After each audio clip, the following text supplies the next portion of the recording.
아니, 이게 누구야? 우리 집에서 쫓겨난 며느리 아니냐? 꼴 좋다. 결국 더러운 일이나 하며 사니? 전 남편과 상간녀의 재혼 상견례의 날. 청소 카트를 미는 전 며느리를 본 시어머니는 기다렸다는 듯 독서를 퍼부었습니다. 옆에 있던 전 남편 철민도 질세라 전처의 가슴 주머니를 억지로 벌리더니 빳빳한 5만원권 뭉치를 구겨 넣었죠. 하지만 그들은 꿈에도 몰랐습니다. 지금 모욕당하고 있는 이 여자의 주머니 속에 이 호텔 전체를 움직이는 황금색 마스터키가 들어있다는 사실을요. 잠시 후 그녀가 마스터키를 꺼내드는 순간 하늘 높은 줄 모르던 시댁 식구들이 바닥까지 추락하는 통쾌한 참교육이 펼쳐집니다. 과연 희희낙낙하던 이 화려한 상견례장은 어떻게 박살이 났을까요? 오늘의 사연 지금 시작합니다. 로비 대리석 바닥 위로 검은 잉크물이 흥건하게 번져나갔습니다. 그 시커먼 물결이 닿은 곳에는 순백색 미니 드레스가 있었습니다. 파리에서 공수해 왔다며 자랑하던 세상에 단 한 벌뿐인 디자이너 드레스가 눈 깜짝할 사이에 벌레 꼴이 되고 만 것입니다. 로비에 있던 모든 시선이 일제히 그쪽으로 쏠렸습니다. 드레스의 주인은 다리가 길어 보이게 사진 좀 찍어달라며 이리저리 포즈를 취하던 여자 상간녀 유라였습니다. 그녀의 비명소리가 높은 천장을 타고 날카롭게 울려 퍼졌습니다. 내 드레스? 이거 파리에서 오늘 아침에 도착한 건데. 사실 이 사단이 난 건 서진의 실수가 아니었습니다. 회장 취임 1주년을 맞아 몰래 현장 점검을 돌던 서진을 보고 유라가 일부러 발을 걸었기 때문입니다. 서진은 중심을 잃고 휘청거렸고 그 바람에 청소 카트에 실려있던 오물통이 쏟아진 것이었습니다. 그런데도 유라는 적반하장으로 길길이 날뛰고 있었습니다. 아줌마, 눈을 어디다 두고 다녀?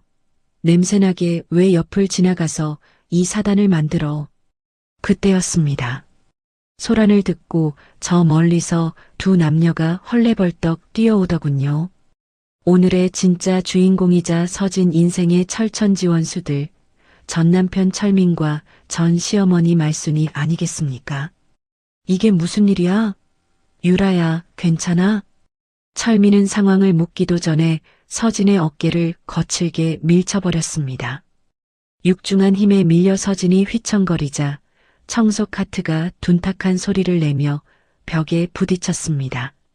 어깨가 부서질 듯 욱신거렸지만 서진은 신음소리 하나 내지 않았습니다. 오히려 똑바로 고개를 들고 그들을 응시했습니다. 당신 미쳤어? 여기가 어디라고 행패야. 변상을 못할 거면 몸으로라도 때워야지. 철민이 서진의 멱살이라도 잡을 기세로 덤벼들었습니다. 뒤따라온 말순도 혀를 차며 거들더군요. 아이고, 이게 누구야? 우리 집에서 쫓겨난 며느리 아니냐? 꼴 좋다. 결국 더러운 일이나 하며 사는구나. 말순의 목소리는 여전히 쩌렁쩌렁했습니다. 하객들이 수군거리는 소리가 파도처럼 밀려왔습니다. 쫓겨난 며느리, 청소부, 비수 같은 단어들이 사방에서 날아와 가슴에 꽂혔습니다. 하지만 서진은 동요하지 않았습니다. 5년 전 시아버지 병원비를 대느라 퇴직금까지 다 썼는데도 횡령범으로 몰려 쫓겨났던 그날. 하지만 그 눈물은 오늘을 위한 걸음이었습니다. 지금의 모욕 따위는 아무것도 아니었습니다. 돈 필요해서 일부러 알짱거리는 거잖아. 천한 버릇 어디 안 가. 철민이 기분 나쁘다는 듯 품 안에서 지갑을 꺼냈습니다. 그는 빳빳한 5만원권 몇 장을 꺼내더니 비열한 웃음을 지으며 서진에게 다가왔습니다. 그러고는 서진의 가슴팍에 달린 청소복 주머니를 억지로 벌리는 게 아니겠습니까? 옛다. 이거 주워 먹고 떨어져. 드레스 값은 네가 어떻게든 책임져. 당장 꺼져. 철민의 거친 손가락이 가슴을 찌르는 느낌, 참으로 불쾌하고 치욕스러웠습니다. 그는 서진의 주머니에 돈을 구겨 넣으며 그녀를 벌레 보듯 내려다보았습니다. 하지만 서진은 그 돈을 빼지 않았습니다. 오히려 주머니를 툭툭 치며 그를 향해 싸늘하게 웃어 보였습니다. 재수옴 붙었다. 소금 대신 이거라도 맞아야 정신 차리지. 말수는 옆 테이블에 놓여있던 웰컴 드링크 잔을 집어들었습니다. 투명한 얼음물이 찰랑거렸습니다. 그녀는 주저없이 서진의 얼굴을 향해 잔을 기울였습니다. 차가운 얼음물이 얼굴과 목을 타고 흘러내렸습니다. 얼음 조각이 바닥에 떨어지며 구르는 소리가 났지만 서진은 닦지도 않았습니다. 차가운 물이 흐르는 순간 5년 전 그날의 기억이 번개처럼 스쳐 지나갔습니다. 비 오는 날 횡령 누명을 쓰고 쫓겨나던 서진의 등 뒤로 철민이 문을 닫아 걸며 짓던 그 비열한 미소. 지금 서진 앞에서 돈을 꽂아 넣으며 짓는 표정과 소름 끼치도록 똑같았습니다.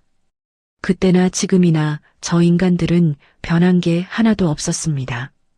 사람을 돈으로 짓밟고 모욕 주는 것밖에는 할 줄 모르는 인간 말종들이었습니다. 하지만 달라진 게 딱 하나 있다면 그건 바로 서진이었습니다. 더 이상 울면서 매달리던 5년 전에 약해 빠진 이서진이 아니었으니까요. 그래, 돈 잘 받았어. 근데 이 돈으로 너희가 감당해야 할 빚이나 갚을 수 있을까 모르겠네. 서진의 차분한 대꾸에 기가 찬 유라가 악을 썼습니다. 뭐야? 보안팀 불러. 당장 경찰에 넘겨. 이 여자 현행범이야. 철민도 콧방귀를 뀌며 전화기를 꺼내 들었습니다. 하지만 철민은 전화기를 쥐고도 아직 통화 버튼을 누르지 못했습니다. 그래, 콩밥 좀 먹어야 정신 차리지. 감방 가서 반성 좀 해라. 그들이 경찰을 부르라며 길길이 날뛰는 모습을 보며 서진은 품속으로 손을 가져갔습니다. 낡은 청소복 안주머니에는 그들이 생각지도 못한 물건이 들어 있었습니다. 묵직하고 차가운 금속의 감촉. 바로 이 호텔 전체를 통제할 수 있는 황금색 마스터키였습니다. 이 사연이 마음에 닿으시면 구독과 좋아요 한 번만 꾹 눌러주세요. 서진은 천천히 그리고 아주 또렷하게 무전기를 입에 가져다 댔습니다. 엄지손가락에 힘을 주어 버튼을 누르자 짧은 신호음이 울렸습니다. 보안팀장 들리나? 지금 로비로 현장 간부 전원 집합시켜. 매뉴얼대로 처리한다. 그녀의 목소리는 더 이상 청소부 아줌마의 것이 아니었습니다. 이 호텔의 주인, 회장 이서진의 위험 있는 목소리였습니다. 이제 쇼는 끝났습니다. 진짜 심판이 어떤 건지 저들에게 똑똑히 가르쳐줄 시간이었습니다. 서진의 서늘한 무전소리에 빌런들은 잠시 멈칫했습니다. 하지만 그 침묵은 1초도 가지 않았습니다. 청소부가 무전기를 들고 병력을 집합시킨다니 기가 막힐 일이라 생각했겠지요. 철민은 코웃음을 치며 서진의 어깨를 툭툭 쳤습니다. 무전기, 꼴에 어디서 주워온 건 있어가지고 청소 반장이라도 부르냐? 옆에 있던 말순도 배를 잡고 깔깔거리며 거들더군요. 아이고, 꼴값한다 꼴값해. 지가 무슨 형사라도 되는 줄 아나 봐. 드라마를 너무 많이 봤네, 얘가. 그들은 서진이 그저 허세를 부린다고 철석같이 믿고 있었습니다. 자신들이 이 호텔의 VIP 고객이고 서진은 파리 목숨만도 못한 비정규직 청소부라고 생각했으니까요. 하지만 그들의 비웃음은 오래가지 못했습니다. 호텔 밖에서 여러 대의 차량이 도착하는 소리가 들려오기 시작했기 때문입니다. 점점 가까워지는 발걸음 소리에 로비가 술렁였습니다. 유라가 회심의 미소를 지으며 소리쳤습니다. 어머 오빠, 경찰 왔나 봐. 일 처리 한번 빠르네. 저 여자 이제 끝났어. 특수손괴제에 영업방해제까지 싹 다 걸어줄게. 철민도 의기양양하게 넥타이를 고쳐맸습니다. 당연하지. 내가 누군데? 감히 내 약혼녀 드레스를 망쳐? 콩밥 먹을 준비나 해라. 그들은 경찰이 자신들을 도와주러 온 구세주라고 믿어 의심치 않았습니다. 하지만 그들이 놓친 게 하나 있었습니다. 철민은 끝내 신고 버튼조차 누르지 못했는데도 이미 상황은 서진의 계획대로 굴러가고 있었던 겁니다. 그 차량 소리는 서진이 미리 준비해둔 시나리오의 첫 번째 단추였을 뿐이었습니다. 호텔 회전문이 돌아가더니 검은 양복을 입은 호텔 보안 요원들이 일사불란하게 들어왔습니다. 그 위압감에 로비에 있던 하객들이 자연스럽게 길을 터주었습니다. 철민은 개선장군이라도 된 양 그들 앞으로 성큼성큼 걸어 나갔습니다.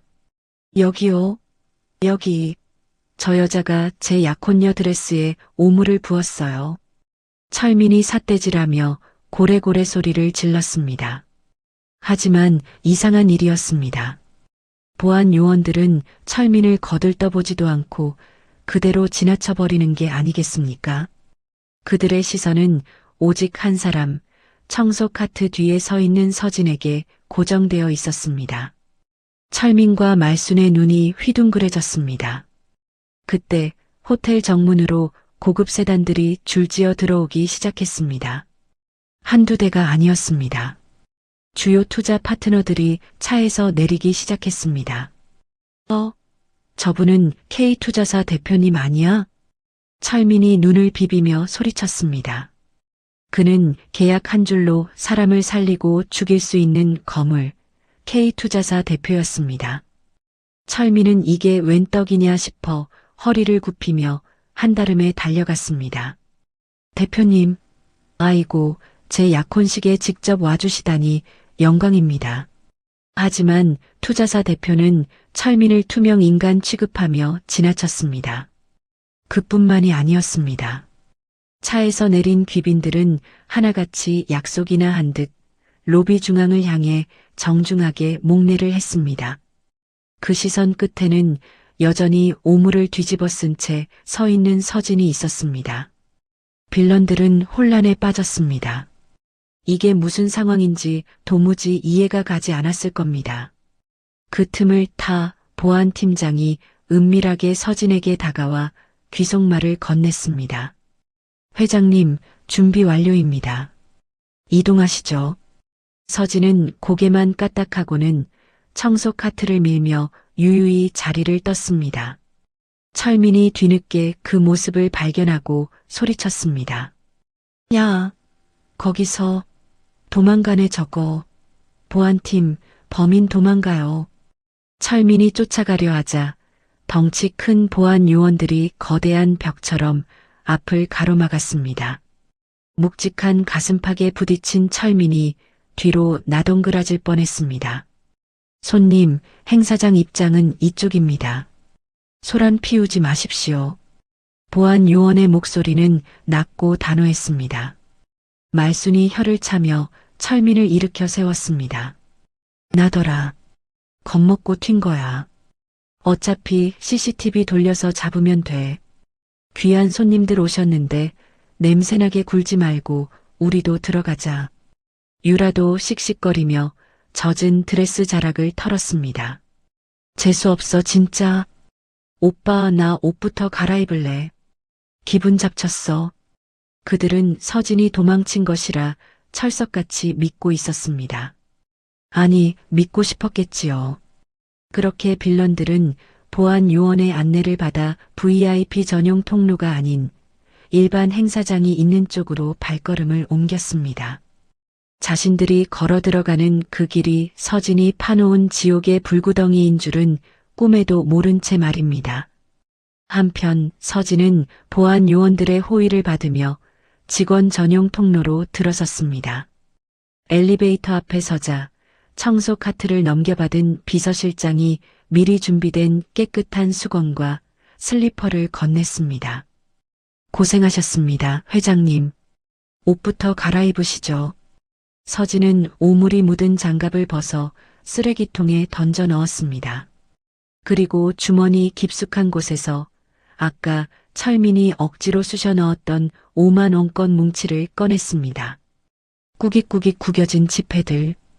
그 돈에는 5년 전 서진이 흘렸던 눈물과 땀 냄새가 배어 있는 듯 했습니다. 이 돈 잘 챙겨둬. 나중에 이자까지 쳐서 돌려줘야 하니까. 서진의 목소리는 차분했지만 그 안에는 서슬퍼런 칼날이 숨겨져 있었습니다. 비서실장이 고개를 깊이 숙였습니다. 네, 알겠습니다. 그리고 법무팀과 경제팀, 지금 대기 중입니다.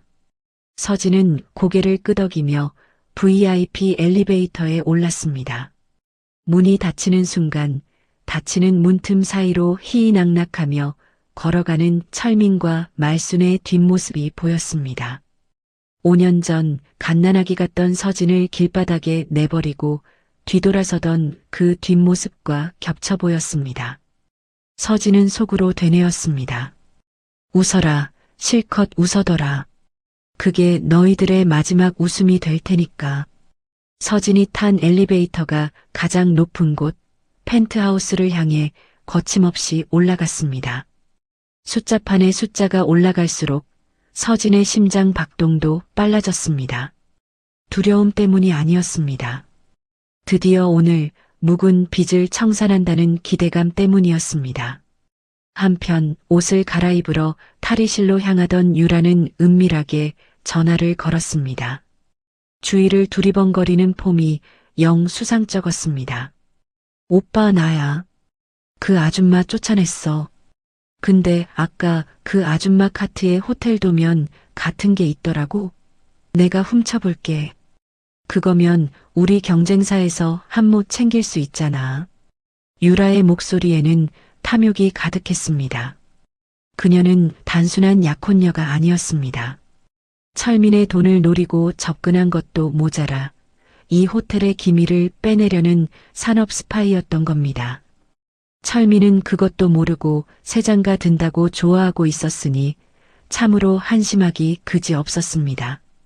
유라는 화장을 고치며 거울 속 자신을 향해 윙크를 날렸습니다. 오늘만 지나면 호텔 지분도 챙기고 철민의 재산도 챙겨서 떠날 생각이었습니다. 모든 게 자신의 계획대로 되고 있다고 믿었습니다.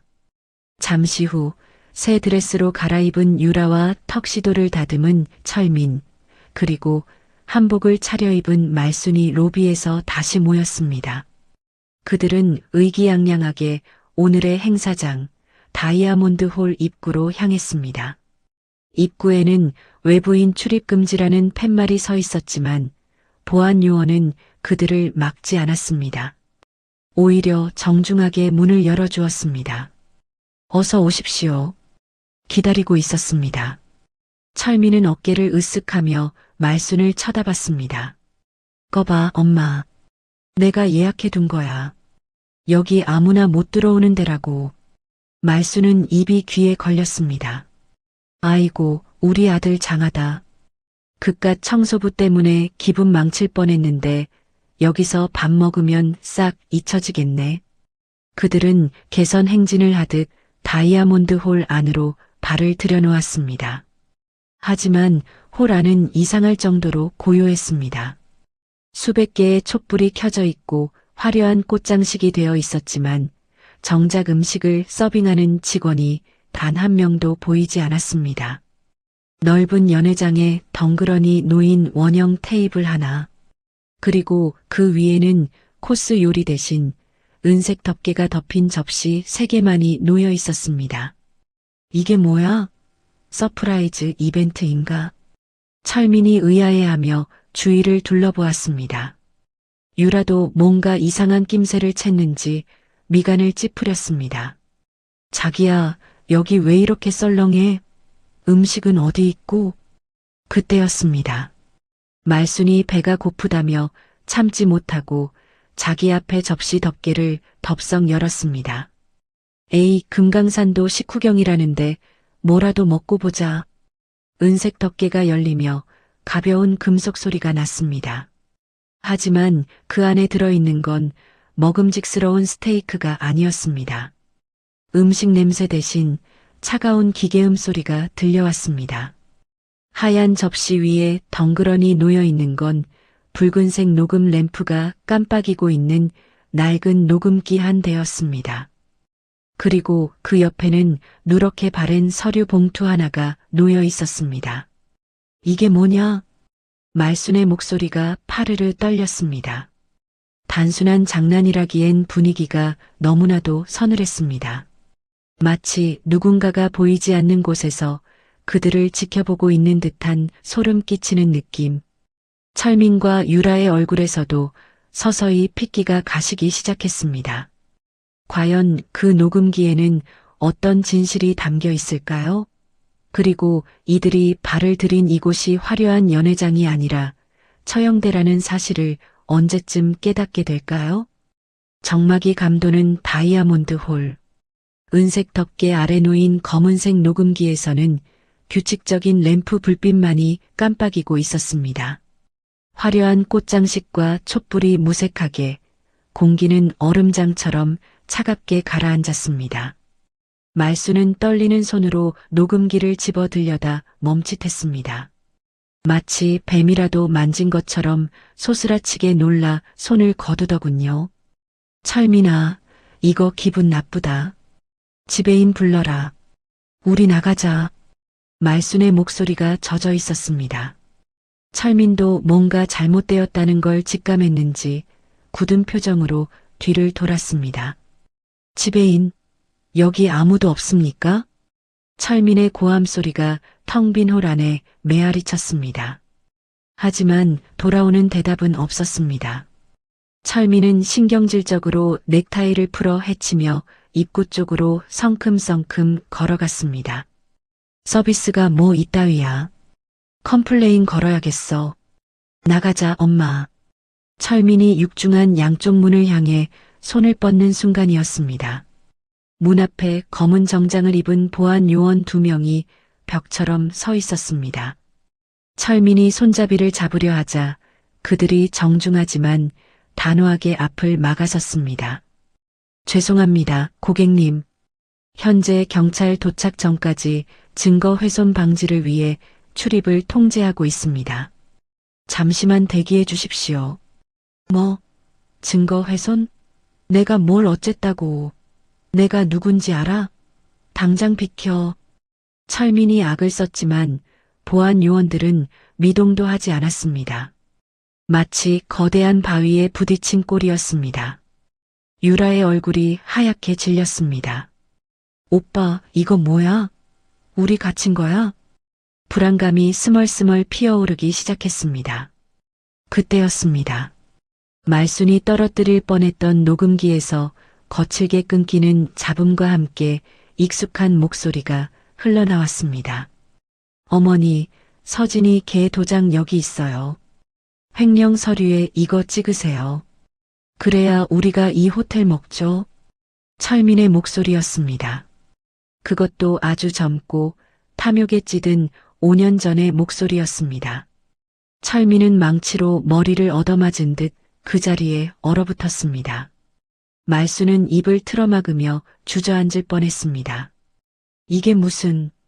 녹음기 속 대화는 계속되었습니다. 그래, 내 아들 똑똑하다. 며느리 내쫓고 그 퇴직금으로 빚 갚으면 딱이겠네. 안 그러냐? 이어지는 말순의 걸걸한 웃음소리.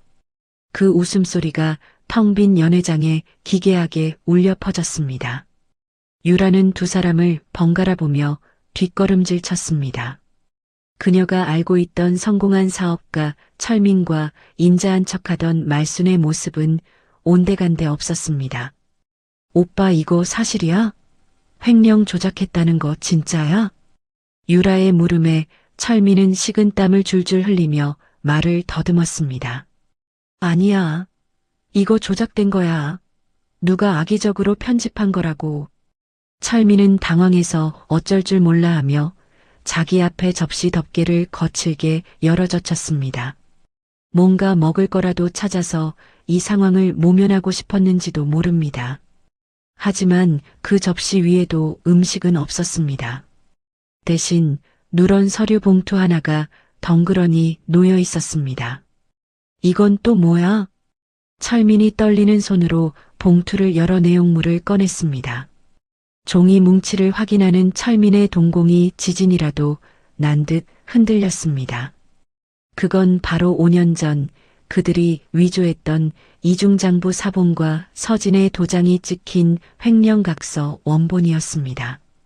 자신들이 불태워 없앴다고 생각했던 증거들이 좀비처럼 되살아나 눈앞에 나타난 것입니다. 말도 안 돼, 이게 왜 여기에? 철민은 다리에 힘이 풀려 의자에 주저앉았습니다. 그 모습을 지켜보던 유라도 불안함을 참지 못하고 자기 앞에 접시를 열었습니다. 그녀의 접시 위에는 A4 용지 한 장이 놓여 있었습니다. 종이에는 붉은색 글씨로 K호텔 비밀 계약서라고 적혀 있었습니다. 강철민의 호텔 인수 정보를 빼내는 대가로 최유라에게 지분 10%와 현금 5억을 지급한다. 유라는 비명을 지르며 종이를 구겨버렸습니다. 하지만 이미 철민이 그 내용을 봐버린 뒤였습니다. 철민의 눈빛이 순식간에 살기로 바뀌었습니다. 유라, 너 나를 이용한 거야? 사랑한다며? 결혼하자며? 철민이 으르렁거리며 유라에게 다가갔습니다. 유라도 더 이상 내숭을 떨 이유가 없다는 듯 표정을 싹 바꾸더군요. 사랑? 웃기지 마. 오빠 같은 빚쟁이를 누가 좋아해? 주제 파악 좀 해라. 뭐라? 이 꽃뱀 같은 것이. 배신감에 눈이 뒤집힌 철민이 유라의 팔을 낚아챘습니다. 유라도 지지 않고 핸드백으로 철민의 어깨를 내리쳤습니다. 말수는 감히 우리 아들을 때려. 라며 유라의 머리채를 잡았습니다. 그때였습니다. 연회장 정면에 설치된 초대형 스크린이 환하게 켜졌습니다. 눈이 시릴 만큼 밝은 빛이 쏟아지자 엉겨붙어 싸우던 세 사람은 동작을 멈추고 스크린을 쳐다봤습니다. 화면 가득 붉은 글씨가 떠올랐습니다. 환영합니다. 범죄자 여러분. 그리고 스피커를 통해 그들이 그토록 무시했던 목소리가 흘러나왔습니다. 변조된 기계음이 아닌 너무나 또렷하고 차분한 서진의 목소리였습니다. 그만. 내 호텔에서 추하게 굴지 마. 그 목소리가 들리는 순간 철민의 얼굴은 사색이 되었고 말수는 숨을 헐떡였습니다. 이건 단순한 장난이 아니었습니다. 누군가가, 아니 서진이 이 모든 것을 지켜보고 있다는 공포감이 그들의 목을 조여왔습니다. 김서진, 설마 네가? 철민이 허공에 대고 소리쳤습니다. 그때 스크린이 서서히 위로 올라가고 무대 뒤편을 가리고 있던 붉은 커튼이 양옆으로 젖혀지기 시작했습니다. 어둠 속에 잠겨있던 무대 위에 스포트라이트 조명 하나가 내려앉았습니다. 그리고 그 빛 한가운데 화이트 슈트를 입은 여자가 다리를 꼬고 앉아 그들을 내려다보고 있었습니다. 더 이상 낡은 청소복을 입은 초라한 아줌마가 아니었습니다. 날카로운 눈매, 당당한 자세, 그리고 압도적인 아우라. 그녀는 바로 이 호텔의 주인이자 복수의 칼날을 갈아온 여왕, 이서진이었습니다. 내 호텔에 온 걸 환영해. 너희를 초대하려고 내가 1년을 꼬박 준비했거든. 서진이 마이크를 잡고 말했습니다. 스피커를 타고 울리는 그녀의 목소리에는 서늘한 냉기가 서려 있었습니다. 드디어 사냥꾼이 모습을 드러낸 것입니다. 끝이 보이는 사람들 앞에 말입니다. 서진의 등장이 불러온 충격은 실로 엄청났습니다. 철민은 눈앞의 광경을 믿을 수 없다는 듯 눈을 비비고 또 비볐습니다. 불과 몇 시간 전만 해도 자기 발밑에서 걸레질이나 하던 여자가 지금은 저 높은 단상 위에서 여왕처럼 군림하고 있었으니까요.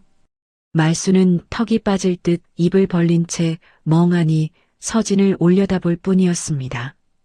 김서진, 네가 거기서 왜 나와? 미쳤어? 여기 청소나 하러 온 주제에. 철민이 삿대질하며 고래고래 소리를 질렀습니다. 아직도 상황 파악이 안 되는 모양이었습니다. 현실을 부정하고 싶은 거겠지요. 서진은 천천히 자리에서 일어났습니다. 그녀가 한 걸음 내디딜 때마다 구두 소리가 정적을 깨고 홀 안에 울려 퍼졌습니다. 서진은 단상 끄트머리까지 걸어 나와 철민을 내려다보았습니다. 그녀의 가슴에는 더 이상 청소원 이서진이라는 초라한 명찰 대신 황금빛으로 찬란하게 빛나는 명찰이 달려 있었습니다. 회장 이서진.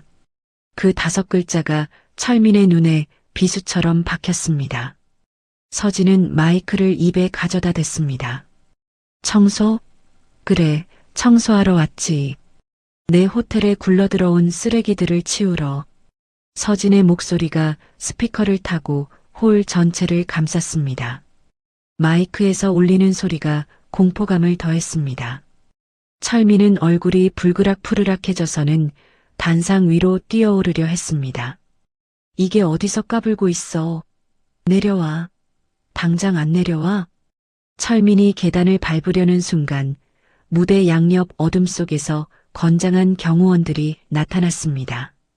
그들은 순식간에 철민의 양팔을 뒤로 꺾어 제압해버렸습니다.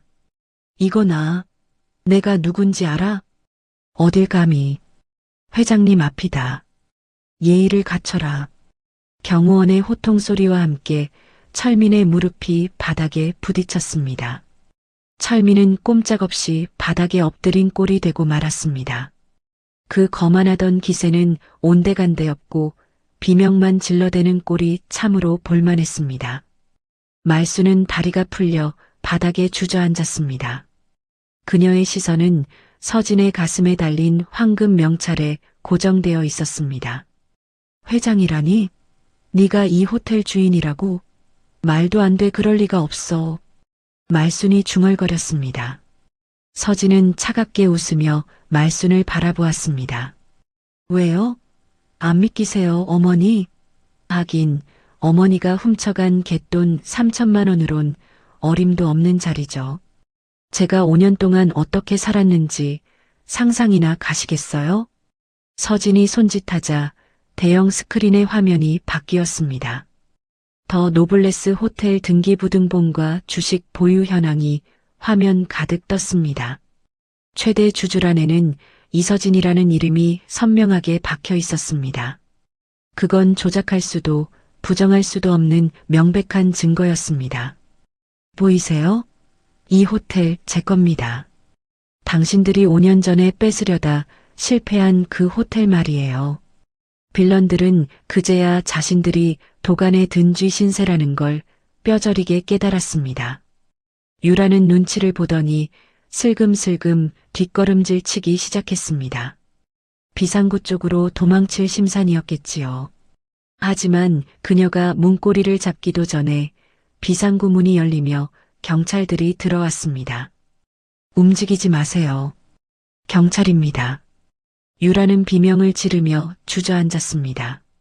철민과 말순, 유라는 이제 꼼짝없이 포위된 상태였습니다. 서진은 그들을 보며 싸늘하게 말했습니다. 도망칠 생각 마. 오늘 여기 계신 분들은 너희들의 하객이 아니라 너희 죄를 지켜볼 증인들이니까. 서진의 말이 끝나기 무섭게 굳게 닫혀있던 연회장의 정문이 활짝 열렸습니다. 눈부신 빛과 함께 수많은 사람들이 안으로 쏟아져 들어오기 시작했습니다. 그 광경을 본 빌런들의 얼굴에는 절망만이 가득했습니다. 이제 진짜 심판의 시간이 시작된 것입니다.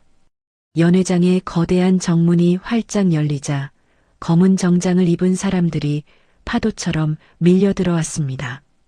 호텔 총지배인을 선두로 각 부서의 임원들과 간부 직원들까지 그뿐만이 아니었습니다.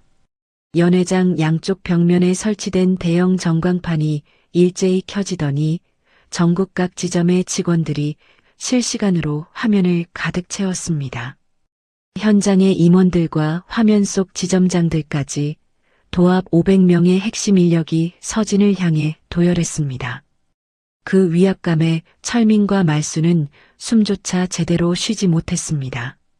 그리고 약속이나 한 듯 허리를 90도로 깊이 숙였습니다. 회장님, 지시만 내려주십시오.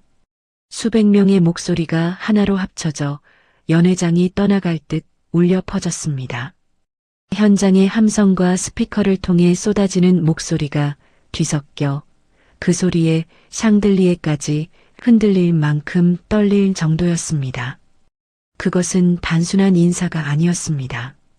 서진에 대한 절대적인 충성심과 존경심이 담긴 거대한 권력의 선포였습니다. 철민은 입을 떡 벌린 채 그 광경을 바라보았습니다. 자신이 무시했던 전처가 이렇게 대단한 사람들을 거느린 진짜 권력자였다니 그의 머릿속이 새하얗게 변해버렸을 겁니다. 서진은 직원들을 향해 가볍게 고개를 끄덕인 뒤 옆에 대기하고 있던 비서실장에게 손을 내밀었습니다. 비서실장은 두툼한 서류 뭉치를 공손히 건넸습니다. 서진은 그 서류 뭉치를 들고 천천히 철민 앞으로 걸어갔습니다. 철민은 억눌린 채 고개를 들어 서진을 올려다보았습니다. 공포에 질린 눈동자가 파르르 떨리고 있었습니다. 이게 뭐야? 철민이 기어들어가는 목소리로 물었습니다. 서진은 대답 대신 손에 든 서류 뭉치를 철민의 무릎 앞에 떨어뜨렸습니다. 종이들이 흩날리며 철민의 주위로 쏟아져 내렸습니다. 고작 드레스 한 벌가? 웃기지 마. 이건 너희가 조작해서 횡령한 내 퇴직금과 위자료, 그리고 5년 동안의 이자까지 합친 30억 청구서야. 서진의 목소리가 서슬퍼렇게 홀 안에 울려 퍼졌습니다. 바닥에 떨어진 서류에는 손해배상 청구 소송이라는 글자와 함께 청구 금액 30억 원이라는 숫자가 붉게 찍혀 있었습니다. 철민은 덜덜 떨리는 손으로 종이 한 장을 집어들었습니다. 거기엔 그가 5년 전 서진을 쫓아내기 위해 조작했던 회계장부의 원본과 사본이 나란히 비교되어 있었습니다. 빼도 박도 못할 증거였습니다. 지금 당장 갚으라고? 나 돈 없어. 30억? 어디서 장난이야? 철민이 악을 썼습니다. 서진은 싸늘하게 웃으며 대꾸했습니다. 없어? 그럼 만들어야지. 네가 입고 있는 그 옷, 손목에 찬 시계, 타고 온 차까지 싹 다 가압류야. 서진의 말이 떨어지자마자 법무법인 소속 변호사들이 서류 봉투를 들고 다가왔습니다. 그들은 철민과 말순 앞에 서류를 내밀며 차분하지만 단호하게 말했습니다. 법원의 가압류 결정문입니다. 이 시간부로 두 분 명의의 모든 자산 처분이 금지됩니다. 부동산, 차량, 예금, 보험 해약금까지 전부 포함입니다. 뭐라고? 이게 무슨 소리야? 말순이 기겁하며 서류를 낚아채 들었습니다. 하지만 법원 직인이 선명하게 찍힌 그 문서는 진짜였습니다. 순식간에 그들은 가진 것 하나 마음대로 팔 수도 쓸 수도 없는 처지가 되고 말았습니다. 화려했던 거칠애가 무용지물이 되자 그들의 초라하고 추악한 본 모습만이 남게 되었습니다. 철민은 그제야 사태의 심각성을 깨달았는지 무릎으로 기어와 서진의 바짓단을 잡았습니다. 눈물 콧물을 흘리며 애원하기 시작했습니다. 여보, 내가 잘못했어. 내가 잠깐 미쳤었나 봐. 우리 10년 넘게 살았잖아. 정을 봐서라도 한 번만 봐줘. 우리 다시 시작하자. 철민의 비굴한 모습에 서진은 기가 막혔습니다. 방금 전까지만 해도 돈으로 사람을 짓밟던 인간이 이제 와서 정을 운운하다니요. 서진은 철민의 손을 내려다보았습니다. 일장 로비에서 돈을 꽂아 넣던 그 더러운 손이었습니다. 서진은 더러운 것이라도 묻은 듯 철민의 손을 차갑게 털어냈습니다. 마치 벌레를 떨쳐내듯 말입니다. 아까 내 가슴에 돈 꽂을 때 기억 안 나? 냄새난다며. 치워. 더러운 손. 서진은 변호사에게 눈짓을 보냈습니다. 변호사가 또 다른 서류 뭉치를 철민의 눈앞에 들이밀었습니다. 이건 형사고발장입니다. 사문서 위조, 횡령, 명예훼손. 민사로 끝날 줄 알았으면 오산이에요. 철민은 서류를 보며 바닥을 뒹굴었습니다. 그 모습을 보던 말순이 악을 썼습니다. 이 독한 것, 천벌 받을 거야. 시어머니 앞에서 남편을 이렇게 대접해? 하지만 말순의 고함 소리는 공허하게 흩어졌습니다. 주변을 둘러싼 간부들과 화면 속 직원들이 그녀를 향해 싸늘한 경멸의 눈빛을 보내고 있었으니까요. 아무도 그녀를 동정하지 않았습니다. 오히려 잘됐다, 꼴 좋다는 표정들이었습니다. 그때 변호사가 서진에게 다가와 정중하게 말했습니다. 회장님, 민사 절차는 진행 중입니다. 이제 형사고발건을 시작하겠습니다. 형사고발? 철민이 고개를 번쩍 들었습니다. 돈만 뺏기는 게 끝이 아니었던 겁니다. 서진은 고개를 끄덕이며 유라 쪽을 쳐다봤습니다. 그래. 이제 내 차례야, 스파이 아가씨. 구석에서 벌벌 떨고 있던 유라가 흠칫 놀라며 고개를 들었습니다. 서진의 눈빛이 유라를 향해 날카롭게 빛났습니다. 돈 30억보다 더 무서운 철창 신세가 그들을 기다리고 있었습니다. 유라는 서진의 눈빛을 피하며 뒷걸음질 쳤습니다. 얼굴은 창백하게 질려 있었지만 그래도 빠져나갈 구멍을 찾으려는 듯 눈동자를 이리저리 굴리고 있었습니다. 스파이라니요? 무슨 말씀이세요? 저는 그냥 철민 오빠 약혼녀일 뿐이에요. 이 사람이랑 결혼해서 행복하게 살려고 했을 뿐이라고요. 유라는 억울하다는 듯 가슴을 치며 소리쳤습니다. 철민도 거들었습니다. 맞아. 유라가 무슨 죄가 있어? 다 내가 꾸민 일이야. 유라는 아무것도 몰라. 철민은 끝까지 유라를 감싸려 들더군요. 사랑에 눈이 먼 건지 아니면 바보라서 이용당하는 줄도 모르는 건지 참 딱할 노릇이었습니다. 서진은 혀를 차며 비서실장에게 신호를 보냈습니다. 그러자 연회장의 대형 스크린에 새로운 영상이 띄워졌습니다.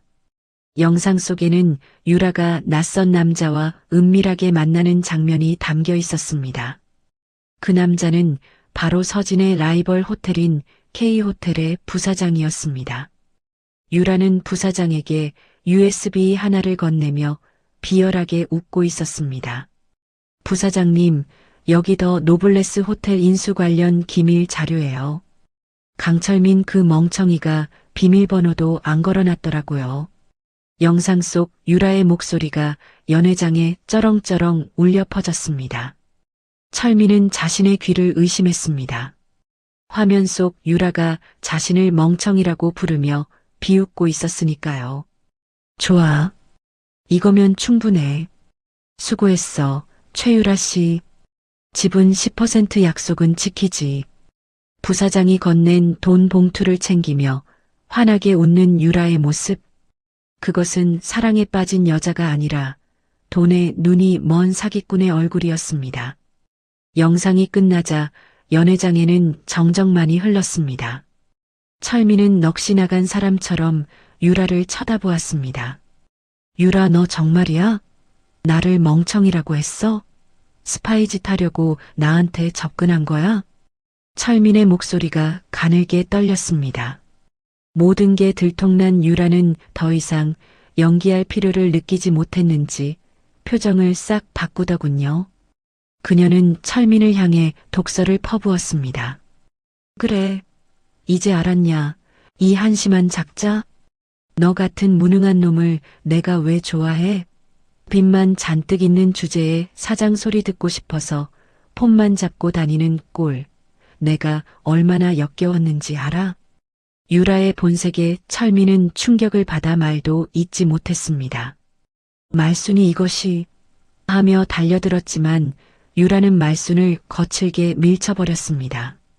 말순은 아이고 허리야 하며 바닥에 나뒹굴었습니다. 너희 모자 때문에 내 인생 망쳤어. 5년이나 썩은 냄새 나는 너희 비위 맞춰주느라 내가 얼마나 고생했는데 내 10% 지분 내놔. 내 돈 내놓으라고. 유라는 악기처럼 소리 지르며 철민의 멱살을 잡고 흔들었습니다. 서로 사랑한다며 죽고 못 살던 두 사람이 이제는 원수가 되어 물어뜯고 싸우는 꼴이라니 참으로 추악하고 비참한 결말이었습니다. 그때 서진의 눈짓을 받은 변호사가 서류 한 장을 흔들어 보였습니다. 서진 측 법무팀이 미리 확보해 두었던 결정적 자료였습니다. 수사기관에 이미 제출까지 마친 K호텔 법무팀의 공식 입장문이었습니다. 변호사는 사무적이고 건조한 목소리로 그 내용을 낭독하기 시작했습니다. 귀사에서 보내주신 최유라 씨 관련 자료는 잘 확인했습니다.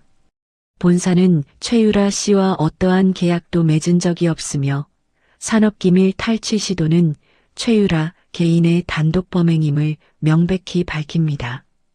아울러 본사는 최유라 씨를 사기 및 명예훼손으로 즉시 고소할 예정입니다. 변호사의 낭독이 끝나자 연회장에는 무거운 침묵이 내려앉았습니다. 그것은 단순한 거절이 아니었습니다. 유라가 믿고 있던 유일한 동아줄이 끊어지는 소리이자 거대 기업이 그녀를 적으로 돌리겠다는 선전포고였습니다. 말도 안 돼. 거짓말이야. 시키는 대로 다 했는데. 유라의 얼굴이 백지장처럼 하얗게 질렸습니다. 이제 그녀를 도와줄 사람은 세상 천지에 아무도 없었습니다. 이어서 통화 녹음이 재생되었습니다. 최유라 씨, 앞으로 연락하지 마세요. 당신 같은 사람 모릅니다. 우리 사이에 아무런 계약도 없었습니다. 꼬리 자르기였습니다. 토사구팽이라는 말이 이럴 때 쓰는 거겠지요. 사냥이 끝나면 사냥개를 삶아 먹는다지 않습니까? 유라는 이용만 당하고 버려진 겁니다. 안 돼. 거짓말이야. 저 사람이 시킨 거라고. 나 혼자 한 게 아니야. 유라가 발악했지만 증거는 이미 그녀를 향해 있었습니다. 그제야 자신이 끈 떨어진 연신세가 되었다는 걸 깨달은 유라. 다리에 힘이 풀려 주저앉는 그녀에게 경찰이 다가갔습니다. 차가운 수갑이 유라의 손목에 채워졌습니다. 최유라 씨 산업기술유출방지법 위반 및 사기 혐의로 체포합니다. 안 돼. 이거 난 억울해. 박철민 저놈도 잡아가라고. 유라는 발악하며 철민을 손가락질했습니다. 경찰은 고개를 끄덕이며 철민에게도 다가갔습니다.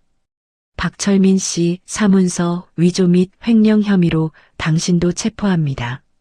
철민의 손목에도 수갑이 채워졌습니다. 화려한 턱시도와 웨딩드레스를 입은 채 나란히 수갑을 찬 두 사람. 그 모습은 마치 죄수복을 입은 커플처럼 보였습니다.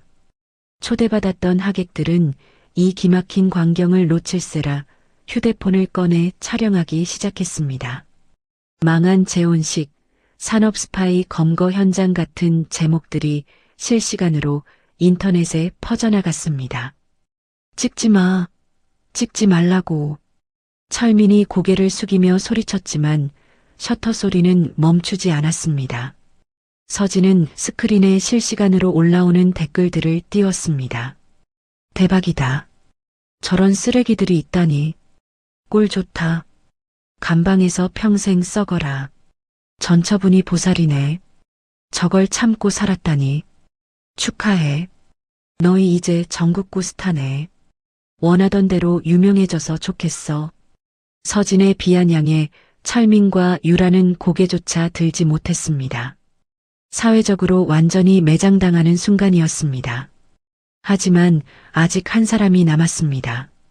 아들과 예비 며느리가 잡혀가는 걸 멍하니 보고만 있는 모든 악행의 시작점인 말순이었습니다.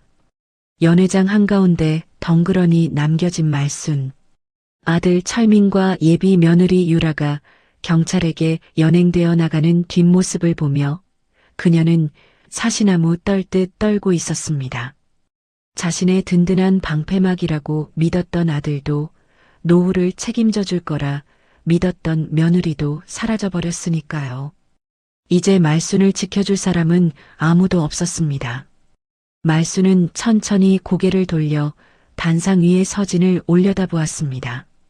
5년 전 빗속으로 내쫓을 때만 해도 감히 눈도 못 마주치던 며느리였습니다. 하지만 지금 서진은 감히 범접할 수 없는 위치에서 차가운 눈으로 자신을 내려다보고 있었습니다.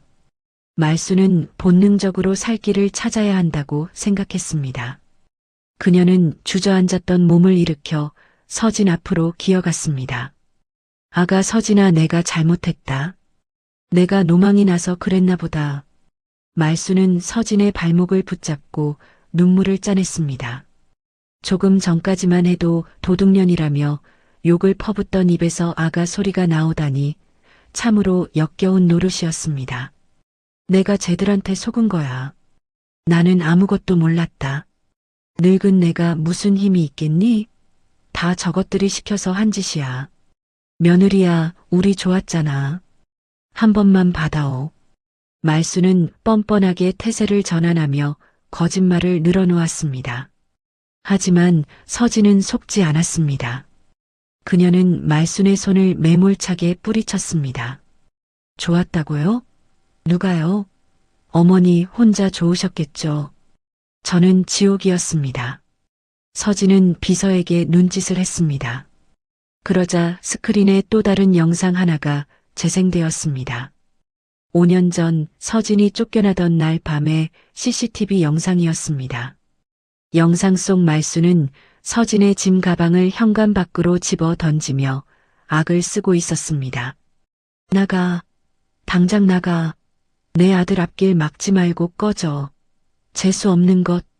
그리고는 소금 바가지를 들고 나와 서진의 머리에 뿌려대더군요. 그뿐만이 아니었습니다. 철민과 통화하는 말순의 음성이 생생하게 흘러나왔습니다. 그래, 아들아. 그것 쫓아냈으니 이제 속이 시원하다. 얼른 그 부잣집 딸내미랑 결혼해라. 그것 퇴직금 뺏은 걸로 빚 갚고 새 출발하면 된다. 아들을 부추겨 며느리를 내쫓고 재산을 가로채려던 말순의 추악한 민낯이 고스란히 드러났습니다. 그 영상을 본 하객들은 경악을 금치 못했습니다. 저게 사람이야. 어떻게 시어머니가 저럴 수 있어 하는 비난이 쏟아졌습니다. 어머니, 저 영상 속 어머니 표정 좀 보세요. 저게 사람 얼굴인가요? 악기가 따로 없네요. 서진의 말에 말순은 괴로워하며 귀를 막았습니다. 자신의 추악한 모습을 마주하는 건 견딜 수 없는 고통이었을 겁니다. 하지만 서진은 멈추지 않았습니다. 그리고 그 손에 낀 반지, 목걸이, 그거 다 제 예물 팔아서 산 거잖아요. 내놔요. 서진은 말순의 손가락에 끼워진 금반지를 가리켰습니다. 말순은 기겁하며 손을 뒤로 감췄습니다. 이건 안 돼. 이건 내 거야. 내가 얼마나 아끼는 건데. 남의 돈 훔쳐서 산 게 어떻게 어머니 거예요? 당장 내놓으세요. 안 그러면 절도죄로 고소할 겁니다. 서진의 서슬 퍼런 경고에 말순은 울며 겨자먹기로 반지를 뺐습니다. 목걸이도 귀걸이도 하나씩 풀어서 바닥에 내려놓았습니다. 화려했던 장신구가 사라지자 말순은 그저 초라하고 늙은 노인일 뿐이었습니다. 하지만 아직 끝이 아니었습니다. 변호사가 말순에게 서류 한 장을 내밀었습니다. 김말순 씨, 지금 살고 계신 아파트 명의가 이서진 회장님 앞으로 되어 있는 거 아시죠? 무슨 소리야? 우리 아들 거 아니었어? 말순이 눈을 동그랗게 떴습니다. 철민이 말순을 안심시키려고 거짓말을 했던 모양입니다. 사실 그 아파트는 서진이 결혼 전 친정에서 물려받은 유산으로 산 집이었고 명의도 서진의 것이었으니까요. 아드님이 몰래 팔아먹으려다 실패해서 가압류 상태였습니다. 법적으로 이 집은 회장님 소유입니다. 명도 소송 판결이 확정되면 퇴거하셔야 합니다. 변호사의 말은 청천벽력과도 같았습니다. 집까지 뺏기게 생긴 말수는 바닥을 치며 통곡했습니다. 아이고, 내가 갈 데가 어디 있다고. 이 엄동설 안에 나보고 길바닥에 나앉으라는 거냐? 너 진짜 우리를 이렇게까지 해야겠니? 너무한 거 아니냐? 말순의 절규의 서진은 차갑게 대꾸했습니다. 너무해요? 5년 전 비 오던 날 밤에 저를 쫓아낼 때는 안 너무하셨어요? 그때 제가 갈 데가 있었나요? 돈이 있었나요? 서진은 5년 전 자신이 입었던 낡은 코트를 말순에게 던져주었습니다. 이거 입고 나가세요. 춥거든요. 5년 전 저처럼 똑같이 당해보세요. 그래야 제 심정을 조금이라도 이해하시겠죠. 말수는 낡은 코트를 부여잡고 오열했습니다. 하지만 아무도 그녀를 동정하지 않았습니다. 오히려 인과응보, 자업자득이라며 고개를 돌릴 뿐이었습니다. 그렇게 말수는 화려한 연회장에서 가장 비참한 모습으로 끌려나가게 되었습니다. 그녀가 평생 저지른 죄의 대가를 치를 시간이 다가오고 있었습니다. 화려했던 파티가 끝나고 빌런들에게 남은 건 빚더미와 절망뿐이었습니다. 연회장에서의 망신은 시작에 불과했습니다. 서진이 예고했던 대로 법무팀과 경제팀의 무자비한 추심이 시작되었습니다. 며칠 후 철민의 집과 사무실에는 법원 집행관들이 들이닥쳤습니다.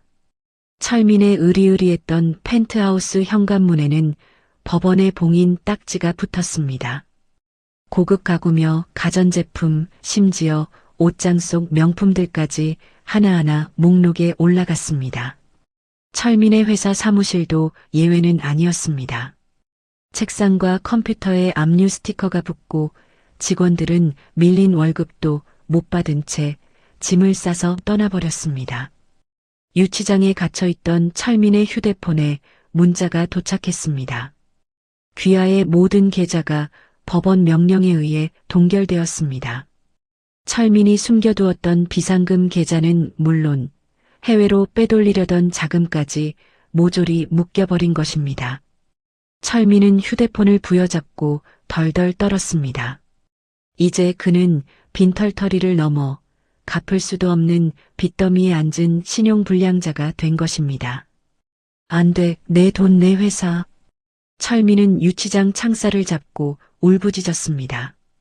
그때 옆 유치장에 갇혀있던 유라가 악을 썼습니다. 야, 박철민, 너 돈 많다며, 회사 잘 나간다며, 다 거짓말이었어? 내 인생 책임져. 내 돈 내놔. 시끄러워. 너 때문에 다 망한 거야.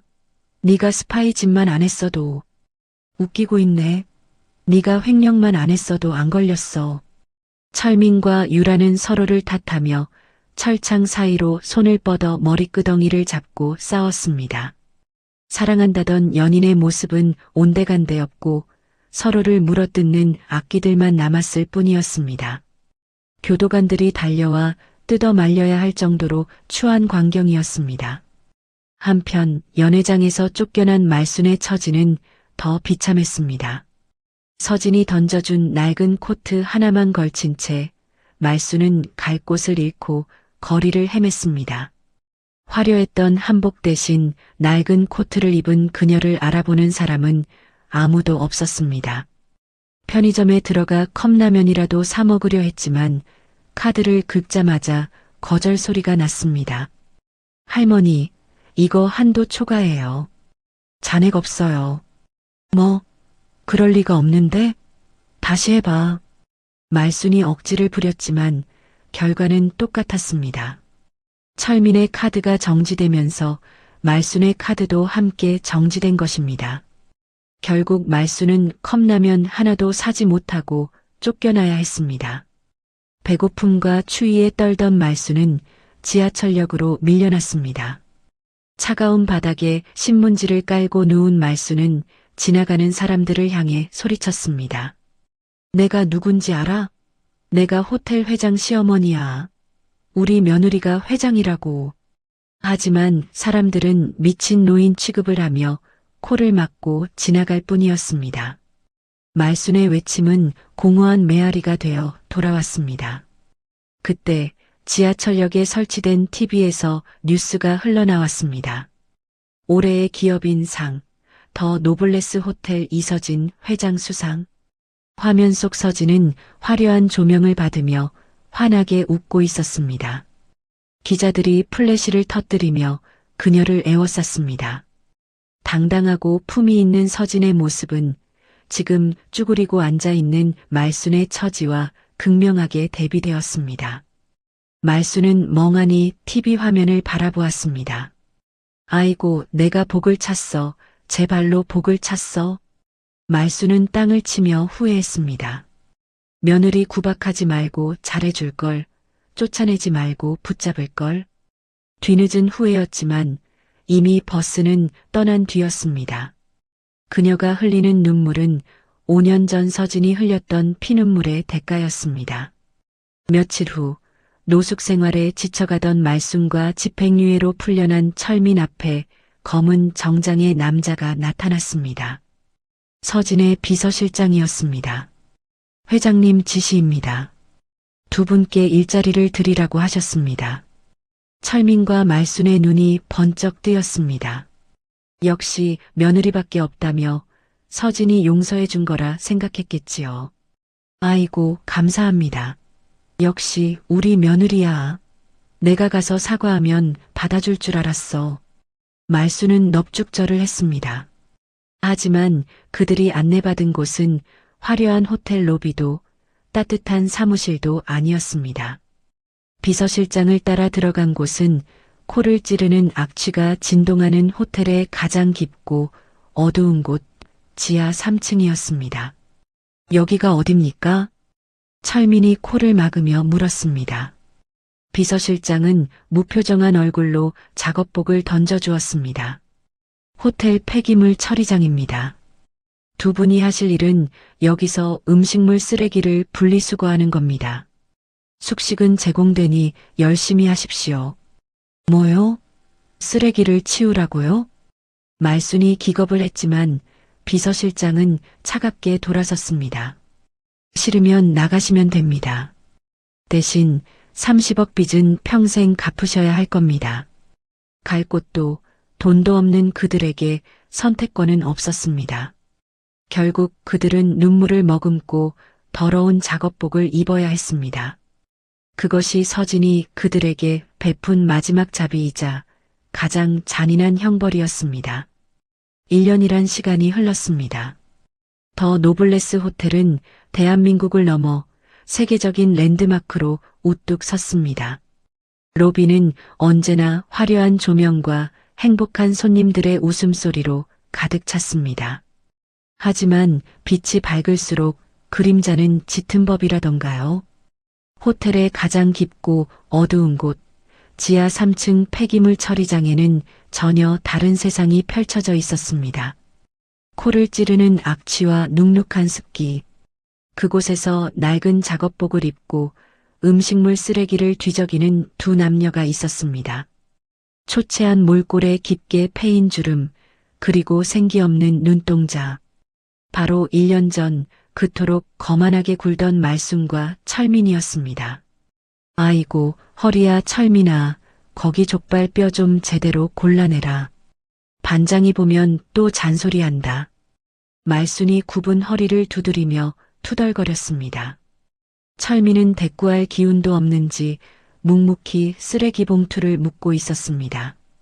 그의 손은 거칠어졌고 손톱 밑에는 시커먼 때가 끼어 있었습니다. 한때 사장님 소리를 들으며 떵떵거리던 모습은 온데간데 없었습니다. 엄마, 제발 냄새나니까 저리 좀 가 있어. 나도 힘들어 죽겠어. 철민이 신경질적으로 말순을 밀어냈습니다.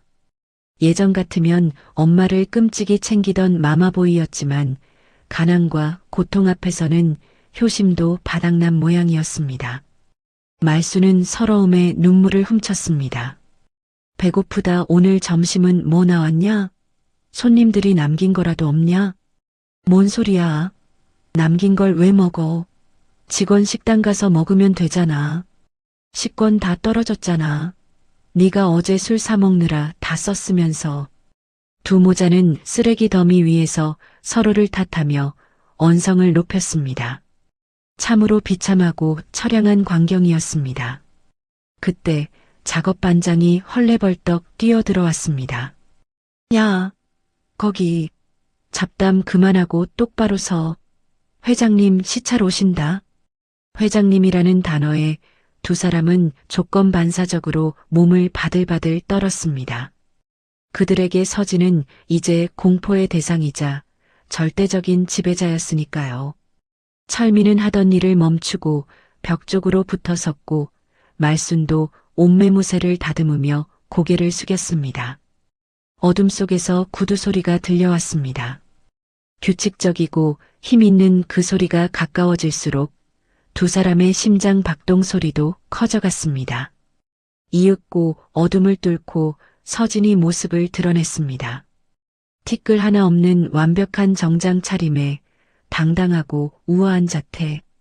1년 전 이곳에서 청소복을 입고 무시당하던 그 여자가 맞나 싶을 정도로 눈부신 모습이었습니다. 서진은 코를 찌르는 악취에도 아랑곳하지 않고 성큼성큼 걸어왔습니다. 그리고 쓰레기통 앞에 웅크리고 있는 두 사람 앞에 멈춰 섰습니다. 철민과 말수는 감히 고개도 들지 못하고 바닥만 내려다보았습니다. 그들의 더러운 작업화와 서진의 반짝이는 구두가 묘한 대조를 이루었습니다. 일은 할 만합니까? 서진의 목소리는 차분했지만 그 안에는 묵직한 힘이 실려 있었습니다. 철민은 기어들어가는 목소리로 대답했습니다. 내 덕분에 입에 풀칠은 하고 삽니다. 그럼 됐네요. 적어도 밥값은 하고 사는 것 같아서 다행입니다. 서진은 주위를 둘러보았습니다. 산더미처럼 쌓인 쓰레기들, 그리고 그 속에서 악취를 풍기며 살아가는 두 사람. 그녀가 원했던 복수는 그들을 죽이거나 감옥에 보내는 것이 아니었습니다. 자신들이 얼마나 끔찍한 짓을 저질렀는지, 그리고 땀 흘려 버는 돈이 얼마나 소중한지 가장 낮은 곳에서 뼈저리게 느끼게 해주는 것. 그것이 서진이 생각한 진정한 참교육이었습니다. 회장님 정말 죄송합니다. 말순이 울먹이며 고개를 조아렸습니다. 진심인지 아니면 동정심을 유발하려는 연기인지 알 수는 없었지만 서진에게는 더 이상 중요하지 않았습니다. 그녀는 이미 그들을 용서할 마음도 미워할 마음도 남아있지 않았으니까요. 그저 남남보다 못한 자신의 호텔에서 일하는 말단 직원일 뿐이었습니다. 죄송할 거 없어요. 각자 자기 자리에서 최선을 다하면 되는 거니까요. 저는 제 자리에서, 두 분은 두 분 자리에서. 서진은 냉정하게 선을 그었습니다. 그리고 들고 있던 핸드백을 열었습니다. 일장에서 그랬던 것처럼 지갑에서 5만 원권 한 장을 꺼냈습니다. 하지만 이번에는 구겨진 돈이 아니었습니다. 빳빳하게 다림질된 새 지폐였습니다. 서진은 철민에게 다가갔습니다. 철민은 흠칫 놀라며 뒷걸음질 쳤지만 서진은 피하지 않고 그의 앞치마 주머니에 돈을 꽂아주었습니다. 구겨넣거나 던지지 않고 아주 반듯하고 정중하게. 팁이에요. 냄새나니까 깨끗이 좀 씻고 다니세요. 내 호텔 물 흐리지 말고. 서진의 마지막 말에 철민은 무너져 내렸습니다. 그것은 단순한 팁이 아니었습니다. 자신이 1년 전 서진에게 했던 모욕을 품격 있게 되돌려주는 완벽한 되갚음이었습니다. 철민은 주머니에 꽂힌 돈을 차마 만지지도 못하고 주저앉아 오열했습니다. 자신의 지난 날이 얼마나 어리석고 추악했는지 뼈저리게 후회하는 눈물이었습니다. 서진은 뒤도 돌아보지 않고 돌아섰습니다. 그녀의 뒤를 따라 수행원들이 줄지어 나갔습니다. 어두운 지하 통로를 빠져나와 빛이 쏟아지는 로비로 향하는 서진의 뒷모습. 그것은 과거의 아픔을 딛고 일어선 승리자의 모습이자 새로운 미래를 향해 나아가는 당당한 여왕의 모습이었습니다. 서진의 뒷모습이 점점 멀어지며 호텔의 화려한 전경이 펼쳐졌습니다. 그리고 그 위로 서진의 마지막 독백이 흐릅니다. 누군가를 짓밟아서 올라가는 게 아니라 다시는 밟히지 않기 위해 일어서는 것. 그것이 제가 배운 진짜 품격이었습니다. 이제야 비로소 제 자리를 찾았네요. 서진이 떠난 자리에는 무거운 침묵만이 감돌았습니다. 철민은 주머니에 꽂힌 5만 원짜리 지폐를 꺼내 들었습니다. 손때 하나 묻지 않은 빳빳한 새 돈. 그 돈이 마치 불에 달군 쇠처럼 뜨겁게 느껴졌습니다. 1년 전 자신이 서진에게 구겨 던졌던 그 돈과는 비교할 수도 없을 만큼 무겁게 다가왔습니다. 철민아, 그 돈 나 좀 다오. 배고파서 못 살겠다. 말순이 힘없는 손을 뻗으며 철민에게 다가왔습니다. 하지만 철민은 돈을 꽉 움켜쥔 채 고개를 저었습니다. 눈물 범벅이 된 얼굴로 어머니를 바라보았습니다. 안 돼요, 엄마. 이건 그냥 돈이 아니야. 철민은 흐느끼며 바닥에 엎드렸습니다. 자신이 저지른 짓이 얼마나 잔인하고 되돌릴 수 없는 실수였는지 이제야 뼈저리게 깨달은 것입니다. 그 돈은 서진이 베푼 자비이자 그들에게 내린 영원한 굴레였습니다.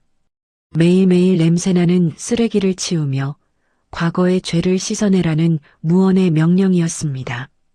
아이고, 내 팔자야, 며느리 복을 찼어, 복을 찼어. 말수는 바닥을 치며 통곡했습니다. 하지만 그들의 울음소리는 지하 깊은 곳에 묻혀 화려한 호텔 위로는 닿지 않았습니다. 그것이 그들에게 주어진 합당한 결말이었습니다. 한편 다시 밝은 호텔 로비. 서진은 수행원들과 함께 로비를 가로질러 걸어가고 있었습니다. 직원들이 그녀를 향해 밝게 웃으며 인사했습니다. 공포에 질린 인사가 아니라 진심에서 우러나온 존경의 인사였습니다. 서진은 그들에게 따뜻한 미소로 화답했습니다. 그때 로비 한쪽에서 갓 입사한 듯한 신입 청소 직원이 실수로 물통을 엎질렀습니다. 당황한 직원이 어쩔 줄 몰라 하며 허둥거렸습니다. 서진은 걸음을 멈추고 그 직원에게 다가갔습니다. 수행원들이 막으려 했지만 서진은 손을 들어 제지했습니다. 괜찮아요. 다치진 않았나요? 서진은 허리를 굽혀 직원이 놓친 걸레를 집어주었습니다. 직원은 화들짝 놀라며 고개를 조아렸습니다. 회장님, 죄송합니다. 제가 실수할 수도 있죠. 저도 예전엔 매일 물통 엎질러서 혼났는걸요. 서진은 빙그레 웃으며 직원의 어깨를 토닥였습니다. 그녀의 눈빛에는 과거 자신과 같은 처지에 있는 사람들을 향한 깊은 이해와 연민이 담겨 있었습니다. 그것은 돈으로 살 수 없는 진짜 리더의 품격이었습니다. 서진은 다시 걸음을 옮겨 호텔 정문으로 향했습니다. 회전문 너머로 눈부신 햇살이 쏟아져 들어오고 있었습니다. 그 빛을 향해 걸어가는 서진의 뒷모습은 그 어느 때보다 당당하고 아름다웠습니다. 5년 전 빗속으로 쫓겨나던 초라한 여자는 이제 없었습니다. 스스로의 힘으로 일어서서 자신의 왕국을 지켜낸 여왕만이 존재할 뿐이었습니다. 가족님들, 오늘 서진 씨의 사연 어떠셨나요? 답답했던 가슴이 뻥 뚫리셨다면, 그리고 서진 씨의 새로운 봄날을 응원하고 싶으시다면 구독과 좋아요 한 번씩 꾹 눌러주세요. 여러분이 눌러주시는 좋아요 하나가 누군가의 춥고 외로운 겨울을 녹이는 따뜻한 봄햇살이 됩니다. 저는 다음에도 가슴 찡하고 속 시원한 이야기로 다시 찾아오겠습니다. 지금까지 여러분의 품격을 높여드리는 인생사연지의 명품 드라마였습니다. 감사합니다.